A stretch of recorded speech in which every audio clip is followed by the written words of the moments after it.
My name is Clara, and until recently I was content. Lived in a cookie-cutter townhouse, crunching numbers as a senior accountant. Seemed stable, and for 10 years I was married to Daniel. More than that, we had Lily, a little girl whose laughter was the only sound that truly mattered. Daniel. God, even his name feels like a betrayal now. We met at State. He was a golden boy in the business school, all easy charm and ambition. I was the quiet math geek, happier with equations than conversation. Yet somehow we fit. Landed jobs, got married, the whole predictable climb. Lily arrived 2 years later, and for a while, I thought we had it all. Then, one night in March, the facade cracked. Lily was asleep. The house was quiet, too quiet, and Daniel sat across from me at the kitchen table, his hands twisting a coffee mug like he was trying to strangle it. Clara, we need to talk. That tone. I knew. The dread seeped into my bones, colder than the March wind rattling the windows. There had been signs. Late nights at the office, whispered phone calls he'd cut short when I entered the room, a distance growing between us, like an iceberg calving off. What's wrong? I asked, but my voice was a breath, a prayer he wouldn't confirm my worst fears. He took a deep breath, like bracing himself for a plunge into icy water. I've met someone else. 4 words. 4 goddamn words that ripped through my carefully constructed life like a tornado. He stumbled on, the confession spilling out in a rush. Her name is Vanessa. She works in my department. It just happened. We've been seeing each other for months. Months. Every late night, every business trip, every time he'd brushed off my attempts to connect, he'd been with her. The bile rose in my throat. I'm sorry, he said, the apology hollow, meaningless. I never meant for this to happen, but I think I'm in love with her. In love. Like our marriage was some kind of clerical error. A box ticked by mistake. I sat there, numb, the kitchen suddenly spinning around me. All I could think about was Lily, upstairs in her pink princess bed, blissfully unaware that the foundations of her world were crumbling. Daniel kept talking about how we'd grown apart, how Vanessa understood him in ways I never could. Lies! All of it! Excuses to justify his betrayal. He was rewriting our history, twisting the narrative to make himself the victim. The only thing I could focus on was the crushing weight on my chest, the feeling of being suffocated by the air. I couldn't seem to pull into my lungs. That night, sleep was a distant dream. I lay in bed, listening to Daniel's shallow breathing beside me, every breath a reminder of his deception. I wanted to scream, to shatter every dish in the house, to claw his eyes out. But I didn't. I stayed silent, paralyzed by the sheer magnitude of what was happening. My life, our life, was dissolving before my eyes, and I was powerless to stop it. The next few weeks were a blur of lawyers, mediation sessions, and tear-soaked conversations. We tried to keep things civil for Lily's sake, but the air crackled with unspoken resentment, with the knowledge that everything had irrevocably changed. I got the townhouse. Daniel got the souped-up sports car and the boat, trinkets I never cared about anyway. He agreed to a generous child support package, and we hammered out a custody agreement. Lily would live primarily with me, but spend weekends and holidays with her father. I know I've hurt you, Clara, Daniel said during our final mediation session, his face devoid of any real emotion. But I want to do right by Lily. I just nodded, the words sticking in my throat. What was there to say? The man I'd loved for a decade had ripped my heart out, but he was still Lily's father.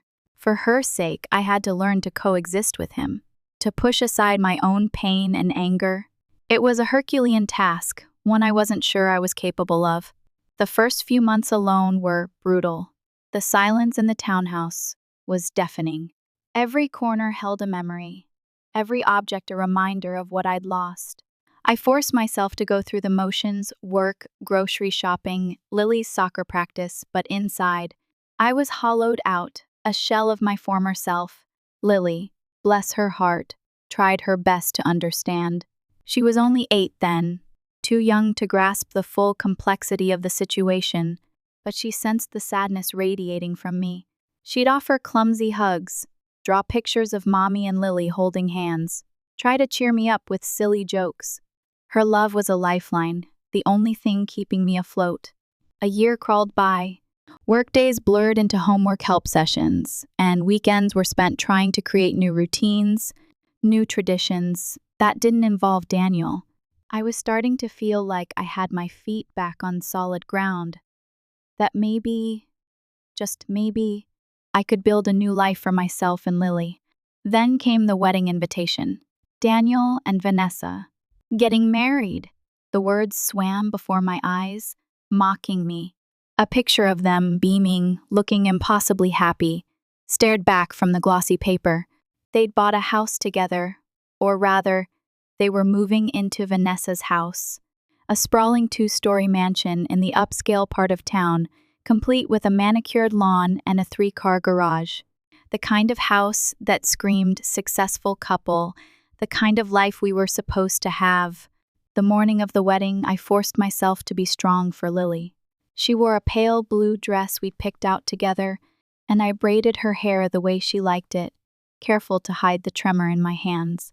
"Are you sure you're okay with me going, Mom?" she asked, watching me in the mirror as I pinned back a stray strand. "Of course, sweetheart," I replied, meeting her eyes in the reflection. "Vanessa is going to be your stepmother. It's important that you two have a good relationship."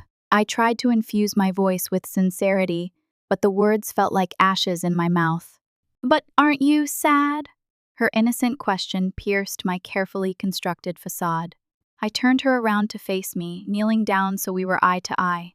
"Listen to me, Lily. What happened between your dad and me is grown-up stuff. It has nothing to do with you. I want you to have a good relationship with both your dad and Vanessa. No taking sides, okay?" She hugged me tight, her small arms squeezing my neck. "You're the best mom ever." Daniel picked her up in his brand new SUV, another symbol of his newfound happiness, and I spent the day cleaning the townhouse, scrubbing away every last trace of him, every lingering memory, and definitely not thinking about the wedding. Definitely not. When Lily came home that night, she was bubbling with stories about the ceremony, the cake, and the big house where she'd have her own room for visits. She seemed happy. And that, I told myself, was all that mattered. Life went on. I threw myself into work, buried myself in spreadsheets and financial reports. Anything to distract myself from the emptiness inside. Lily split her time between our townhouse and Daniel's mansion, and things were okay. Not great, but okay. We developed our own little routines: Tuesday night pizza, Saturday morning pancakes, long walks in the park on Sundays. We were a unit, a team, battling through this new reality together. Then, one day, Lily came bounding through the door after a weekend at her dad's, practically vibrating with excitement. "Mom, guess what?" she exclaimed, dropping her backpack by the door. "Vanessa's pregnant. I'm going to have a little brother or sister."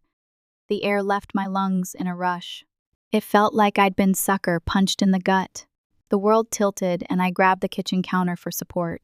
Pregnant. He was starting a new family, a real family with her.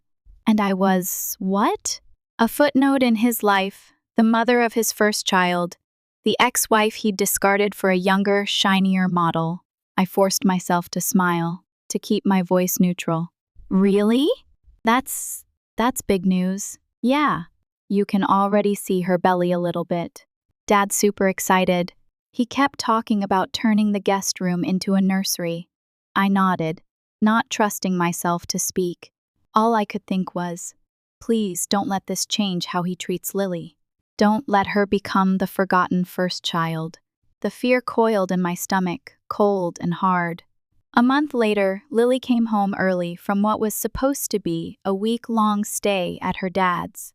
She looked lost. Her face was pale, her eyes shadowed. "Vanessa's really sick," she explained, flopping onto the couch. She keeps throwing up and getting mad at everything. The smell of Dad's coffee made her cry this morning, and she said my laugh was too loud, so she asked if I could come home early. I sat down next to her, running my hand over her hair. That happens sometimes when women are pregnant, Lily. Their hormones make them extra sensitive to everything. I understood pregnancy symptoms all too well, remembering my own months of morning sickness when I was carrying Lily. So, I couldn't really blame Vanessa for being overwhelmed.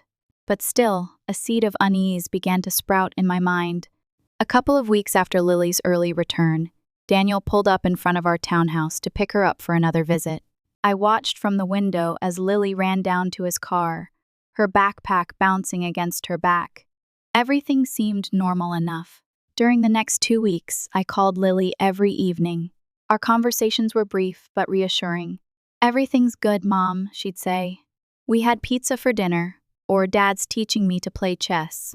But when she finally came home, something seemed off.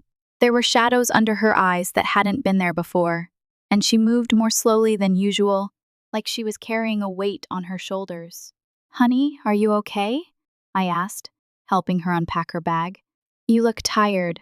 "Oh, I'm fine," she said, waving off my concern. "I've just been helping Vanessa around the house a bit. Cleaning and stuff. She can't do much right now because of the baby. I even learned how to make spaghetti." My heart swelled with pride. I'd always tried to teach Lily to be kind and helpful to others. "That's really sweet of you, honey," I said, giving her a hug. "I'm proud of you for helping out." But the unease persisted. It was a subtle shift, a feeling that something wasn't quite right, but I couldn't put my finger on it. Life went back to normal for a few weeks, until one evening when my phone rang. It was Daniel. "Hey, Clara," he said, his voice careful and measured. "I need to ask you a favor." According to our custody agreement, Lily was supposed to spend the next month with me, but Daniel had other ideas. "Would it be okay if Lily stayed with us instead?" he asked. "She and Vanessa have really been bonding lately. Lily's been such a help around the house, and they've gotten really close." I pressed my lips together, considering. He was laying it on thick. The perfect family narrative. "Let me ask Lily what she wants." I called Lily to the phone, and I could hear the hesitation in her voice as she listened to her father's request. But then Daniel's tone changed, becoming suddenly excited.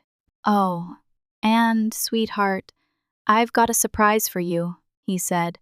"I just picked up that new computer game you've been talking about, the one with the dragons.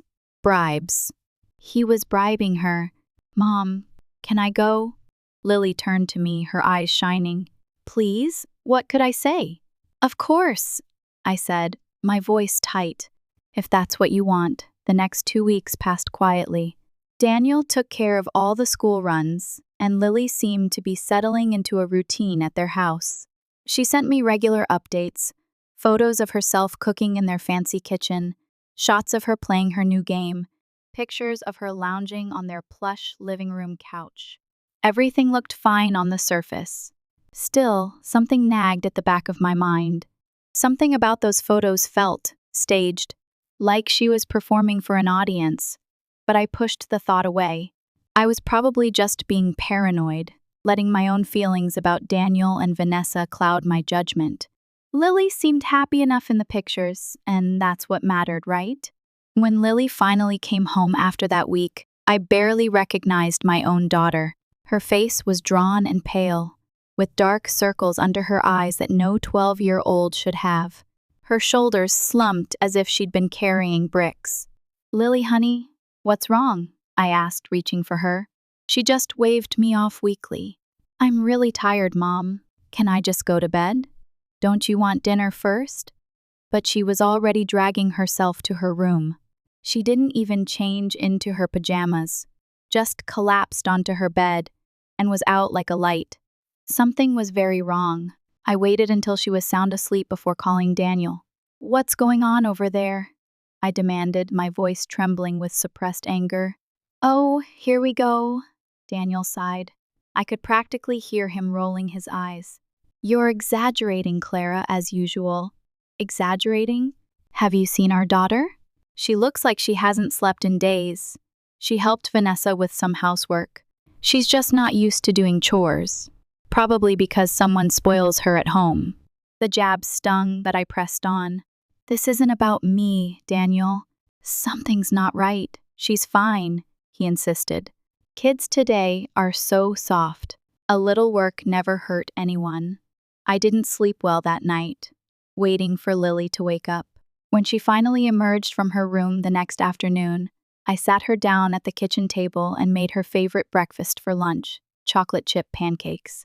Sweetie, I said, sliding a plate in front of her, I need you to tell me what's really going on at your dad's house.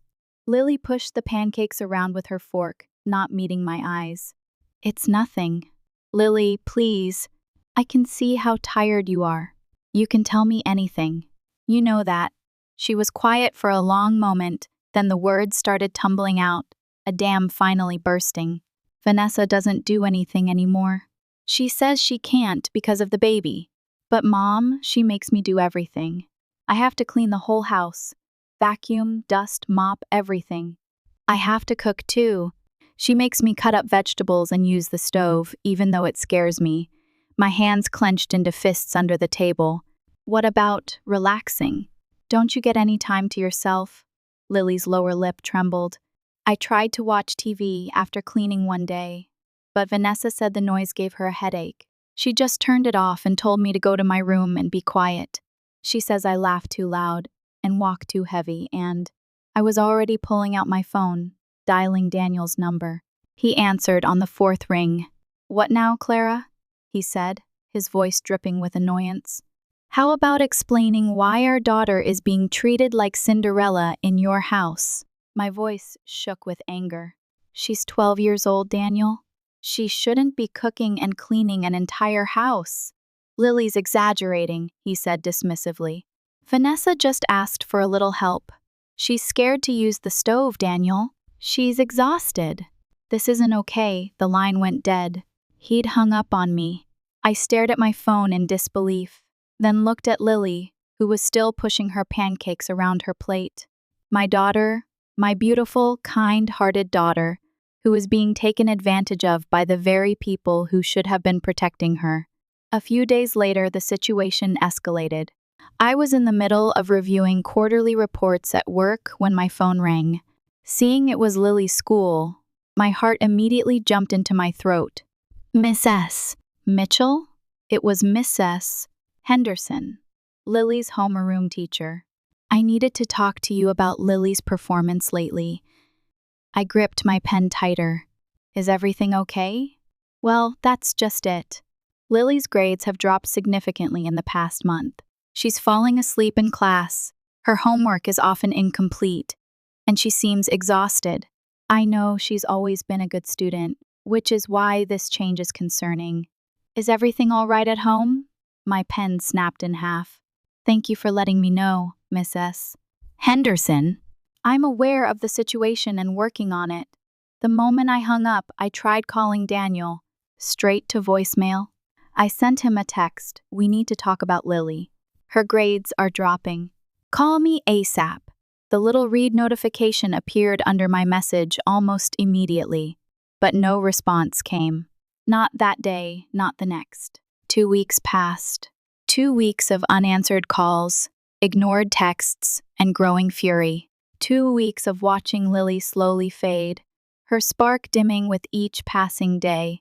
I felt helpless, trapped by the legal framework that granted Daniel access to my daughter, even when he was clearly failing her. When Daniel finally showed up at our door for his scheduled time with Lily, I was ready. She's not going, I said, blocking the doorway. His face darkened. Excuse me? You heard me. Her grades are tanking. She's exhausted all the time, and her teacher is worried. This isn't healthy. You can't do this, he growled. We have a custody agreement. If you violate it, I'll take you to court. Go ahead. I'd love to explain to a judge how you're letting your pregnant wife use our daughter as free household labor. Daniel pushed past me into the townhouse, his face red with anger. Then, his expression suddenly shifted. softening as he spotted Lily hovering in the hallway. "Princess," he said, his voice gentle now. "Get your things? Don't worry about what your mom's saying. I promise you won't have to do any more housework. I just miss you, sweetheart. I want to spend time with my girl." I watched Lily's face, saw her wavering. She looked at me, uncertain. "Just a minute," I said, pulling her aside while Daniel waited by the door. I knelt down and whispered in her ear, "Take your phone with you. Turn on the voice recorder app. Record everything that happens there.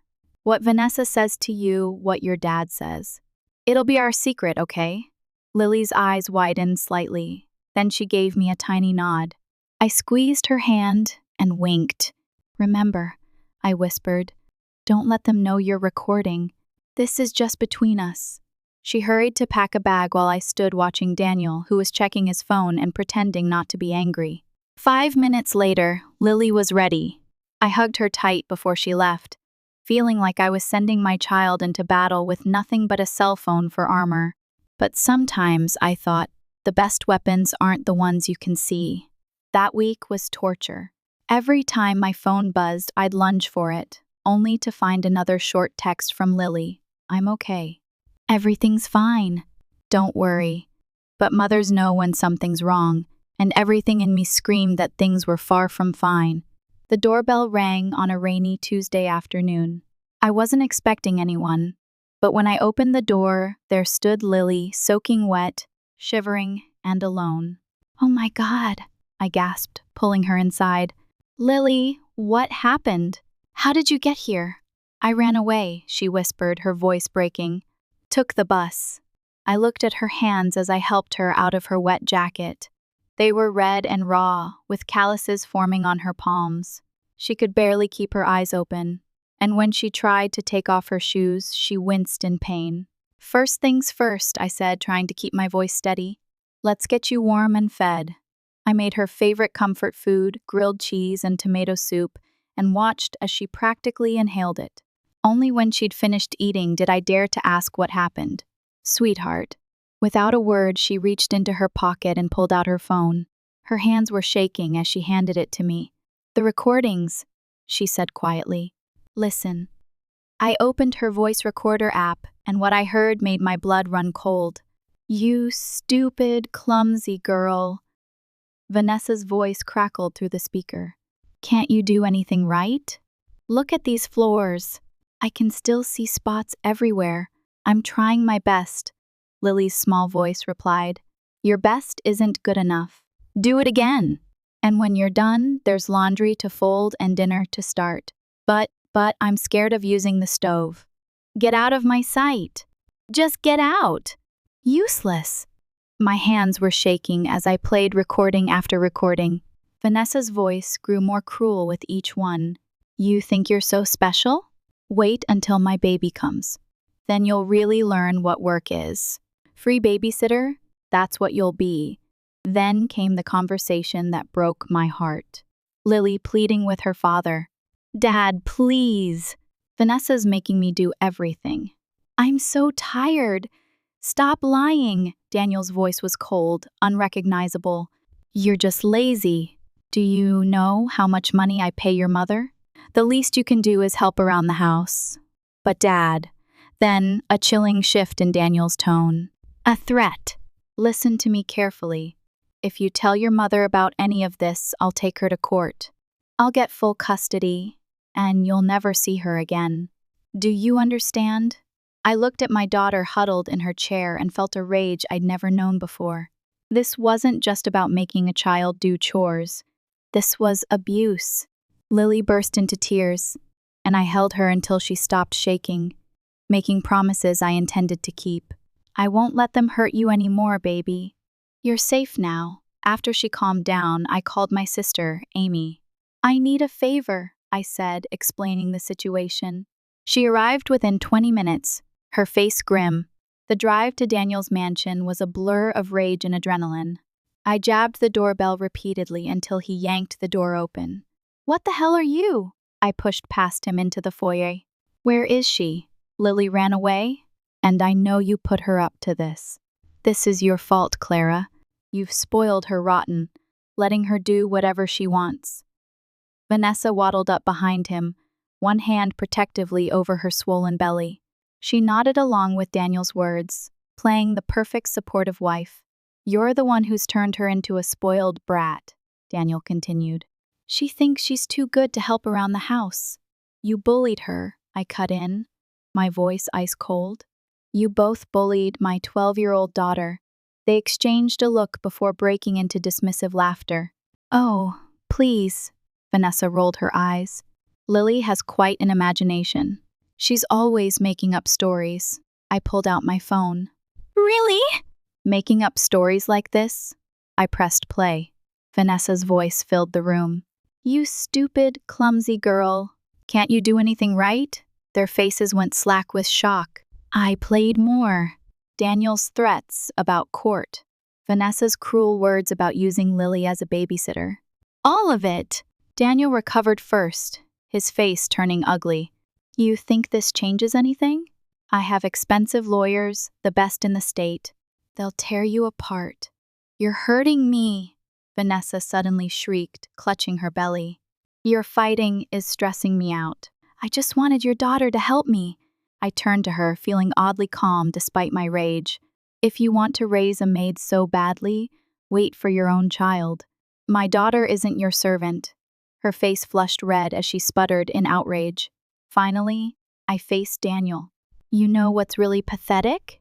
Not that you left me. That hurt, but I got over it. What's pathetic is that you failed the one person you never should have failed. You stood there and let your wife abuse your daughter. You even helped her do it. What kind of father does that make you? I didn't wait for an answer. I turned on my heel and walked out, leaving them standing in their perfect house, with their perfect lawn. They could keep it all.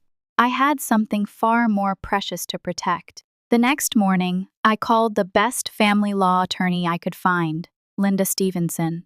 The legal battle was exhausting.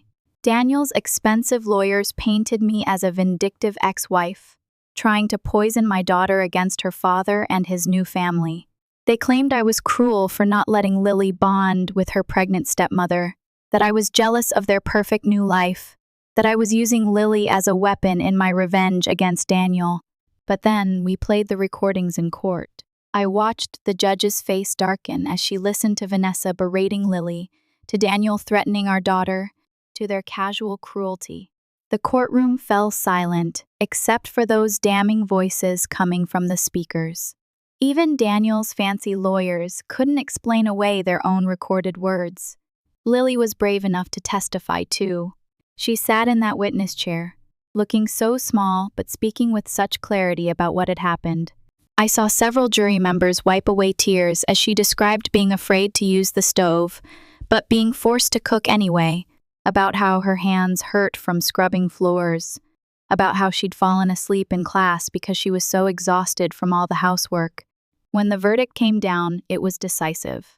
The judge granted me full custody, with Daniel losing all visitation rights unless I explicitly permitted them.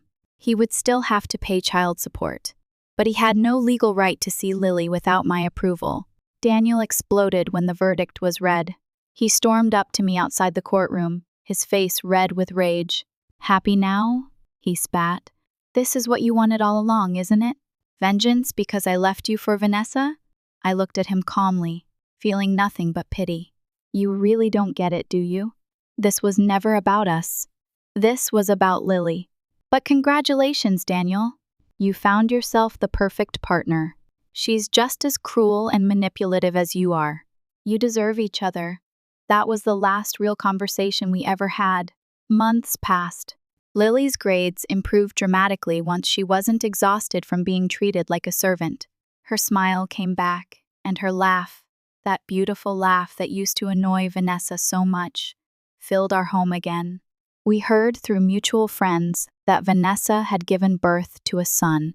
Daniel sent a few texts asking to see Lily, but they were half-hearted at best and stopped entirely after a while. Sometimes I wondered if he ever truly understood what he'd lost. Not just his daughter, but the chance to be the father she deserved. Lily's 14 now, And the other day, I overheard her talking to her best friend about the whole situation. "Aren't you sad about not seeing your dad?" her friend asked. "Sometimes," Lily admitted, "but not seeing him is better than being treated like I'm worthless.